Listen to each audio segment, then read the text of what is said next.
here. So I'm going to start out throwing what I caught one on earlier today. This jackbait scatter bait in bad gill color.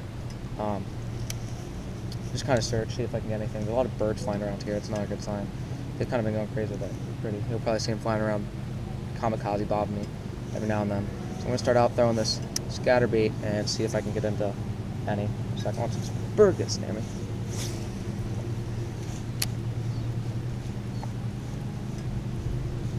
Start out throwing that. I'm just going to go, it's a little windy, a little cold, so I'm going to go a little slower. You don't want to burn it until you see what's out there. See if you can get any strikes. Kind of make a fanning pattern. I'll cast some up there and just make sure I cover all my ground in this area. Another thing I'm going to throw here as kind of a search bait, and I will here in a few minutes after I see if anything hits this. If they don't, I'm going to throw a rattle trap or a 1.5. Just kind of know those are good baits when it's been kind of chilly. That tight wobble and the way it deflects around these rocky points, just a good bait to search for here. If it starts to seem like I'm not going to get hit on those kind of moving baits, I'm going to switch over to something slower. It was really cold yesterday, it snowed, so I'll start pitching a jig out there. See if anything's remotely close to the shoreline. That's just kind of sitting there. It's been a little cold and windy recently in general, but we're getting to that point in the year where that sun's a little higher, and they really should start moving in, getting ready to spawn. I think the one I caught earlier today was actually a buck on a bed, and I bet there was a female out there with him too. She just wasn't hitting. I couldn't see, I was pretty far off. I didn't have my glasses on. But I'm trying to see if I can get anything to hit here. So far, it's very slow. I really like this jackbait, so I'll scatter. There's one. That's a decent one. Right there. Right there. Top of the mouth, perfect hooks up. Oh man, that one's really in there. That's a good one. Start out. There we go. So there you go. That's that jackbait, scatterbait in bad gill color. So I like this bad gill because it looks a lot like the bluegill. So especially when they're getting ready to spawn, the bluegill get near the nest, they'll try and fight them off. So I'm gonna go put this guy back. So chatterbait or scatterbait this is, but any kind of bladed jig is an awesome bait this time of year. That blade really drives them nuts. All that shine. Man, these kamikazes. All that flash really drives them nuts. And a lot of people really firmly believe that you need to be in grassy areas, and I call it bull honky. There's not a lot of grass in this lake. It's mostly they spray and try and kill off the grass because people complain about getting caught in their motors and all that nonsense. So it's mostly rock. I catch fish on chatterbaits and scatterbaits and bladed jigs constantly. It's my favorite lure. It just, I think it really gets those fish fired up. Now, normally my trailer, I'll show this to you guys. Normally my trailer choice is actually, I prefer swim bait trailers, paddle tails or boot tails.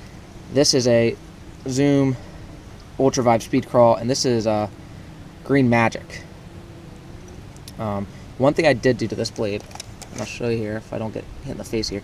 One thing I've noticed with these jackbait scatterbaits, this blade kind of angles up a lot more than I like. I think it kind of causes the bait or the lure to ride high a little in the water column, and I don't like that. I like it to kind of be able to take its time. So I just kind of, with my hand, and I could probably use a pair of pliers to get a little better. I just straighten it out a little bit, and so there's a little bit of a curve in there, but not as much as there was. Just a little tip if you're throwing one of these. That's kind of what I'm finding.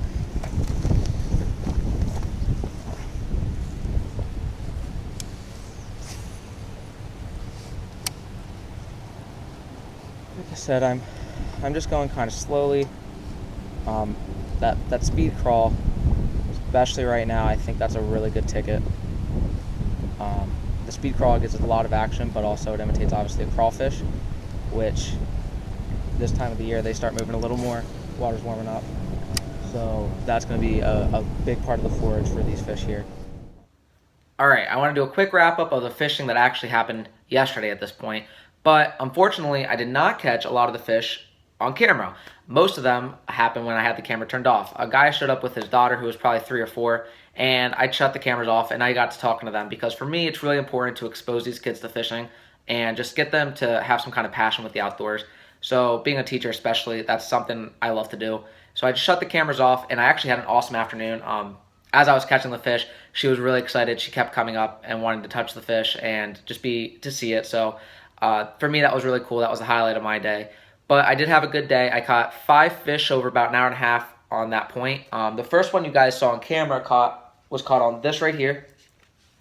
This was a jackbait scatterbait in bad gill color with a green pumpkin magic ultra vibe speed crawl trailer. That crawl, I can tell you right now, I know for a fact they are biting the crawfish, and I'll tell you why in a second. But this did really well. I caught 2 fish on that yesterday, and that was paired with an Ardent Elite reel with a Denny Brauer signature series. This is the spinnerbait rod from that series. Really, really good bait. I really like the action on it, especially once I bent that blade a little flatter. But what I really fired these fish up on yesterday was this red-eye shad orange craw colored crawfish. And what told me yesterday they were killing these crawfish was, as I was catching them on this exact color, the back of their mouths, their gill plates, the roof of their mouths, their lips were basically dyed this exact color. That tells me they're eating the crawfish. If that's a really good way to figure that out. If you catch a fish, look in the back of his mouth. If it's red, they're eating crawfish. I can almost guarantee that. And that was caught on the same getup, Ardent Elite reel with a Denny Brauer signature series. This is the cranking rod, and I have 12-pound gamma copolymer on this. Really, really awesome setup there. Very productive. And as always, also keep your rods protected. Protect their eye guides. Those are rod socks on there. But that really performed well yesterday. I had an awesome time. Like I said, I was there an hour and a half, 2 hours, and I did really well for just being isolated to that one point.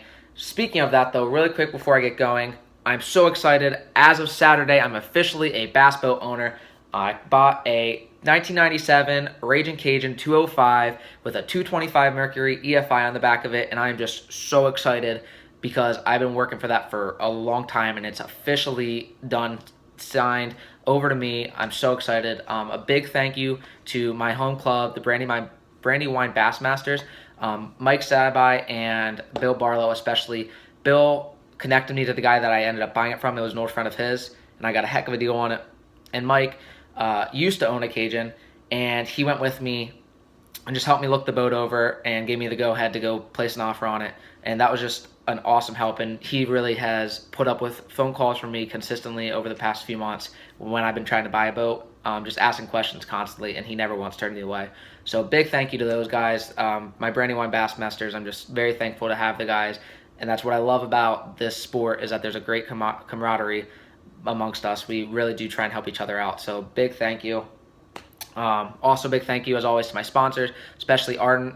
These reels and rods just performed beautifully. I cannot wait. My first tournament is next Sunday, and I cannot wait to put these things to the test during a tournament and just rule the water, hopefully, out of on the Chesapeake Bay and the Susquehanna Flats out of Elk Neck State Park. So really excited for that. Go check me out on Instagram. See some of the other fish I caught that you didn't get on camera at Tim Rundle Fishing. Go check me out on Twitter and Periscope at Rundle Fishing. I should be periscoping a little more this week while I get ready for my tournament.